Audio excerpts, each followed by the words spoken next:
இன்றே டவுன்லோட் செய்து உங்கள் ஃபேவரட் ஷோக்களை என்ஜாய் பண்ணுங்க. அத்தை, மாப்பிள்ள, எல்லாரும் எப்படி இருக்கீங்க? துளசி எப்படி இருக்கா? நல்லா இருக்கா? தியா பாப்பா எப்படி இருக்கா? அவகிட்ட ரொம்ப நாள் ஆச்சு நான் பேசி. கொஞ்சம் போனை கொடுங்களேன். எனக்கு அவ ஞாபகமாவே இருக்கு எப்பவும். கொஞ்ச நாளாவே அவகிட்ட நான் சரியா பேசவே இல்லைல்ல.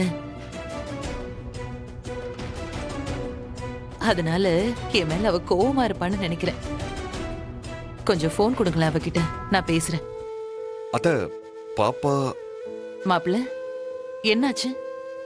குழந்தை இன்னும் ஸ்கூல் விட்டு வரலையா? அது அது அது வந்து அது சொல்லுங்க மாப்பிள்ள. ஹலோ, என்ன மாப்பிள்ள, என்னாச்சு? அத்தை, அது தியாவை காணோம்.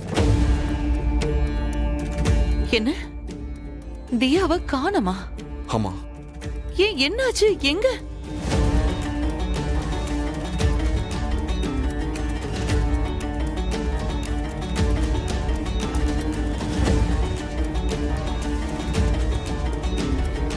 ஐயோ, என்னப்பா சொல்றீங்க?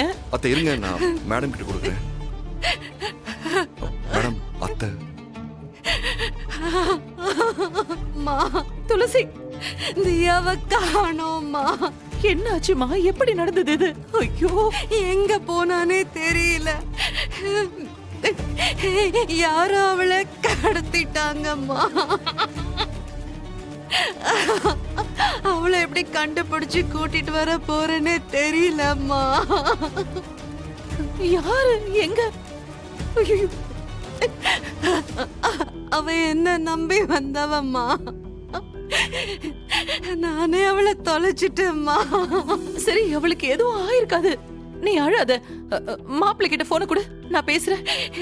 குழந்தை யாராவது கூட்டிட்டு வாங்க. ஐயோ மேடம், மேடம் நீங்க போன் கொடுங்க. மேடம் அழாதீங்க மேடம். ஹலோ அத்தை. மாப்பிள்ளை, எப்படியாவது தியாவை சீக்கிரம் கண்டுபிடிச்சு திரும்ப கூட்டிட்டு வரீங்க. நீங்க கவலை விடுங்க. தியா துளசிக்கு மட்டும் குழந்தை இல்ல, எனக்கும் குழந்தைதான். நான் விட மாட்டேன். தியாவை யாரு எங்க கடத்தி வச்சிருந்தாலும் நான் அவளை கண்டுபிடிச்சு கூட்டிட்டு வருவேன். நான் வச்சிடறேன். மேடம் அழாதீங்க மேடம். மேடம் நான் இருக்கேன் மேடம்.